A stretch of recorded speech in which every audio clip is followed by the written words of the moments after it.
নানু আপনাকে অনেক ভালোবাসতাম, কিন্তু আপনি এই কাজটা কেমন করে করলেন? আমাদের মাকে আমাদের কাছ থেকে দূরে সরায় নিলেন, আমাদেরকে আপনি এতিম করলেন। আপনি এই কাজটা করতে পারলেন? আপনি কি একদিন মরতেন না? আল্লাহর ভয় নাই? আপনি এই কাজটা কি করে করতে পারলেন? এই কাজটা করে আপনি কি শান্তি পাইলেন? আপনার মেয়ের কামাই খাওয়ার জন্য আপনি এই কাজটা করছেন। এই কাজটা আপনি ঠিক করেন নাই নানু, এর বিচার আল্লাহ একদিন করবে।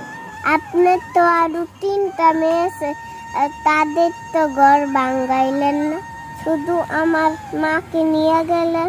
আমাদের এতিম করে আমগো মাকে নিয়ে গেলেন। আপনিও তো কোনো সন্তানের মা, তাই না? আমাদের জন্য আপনাকে একটু মায়া হয় না? এত পাশার আপনাদের মন।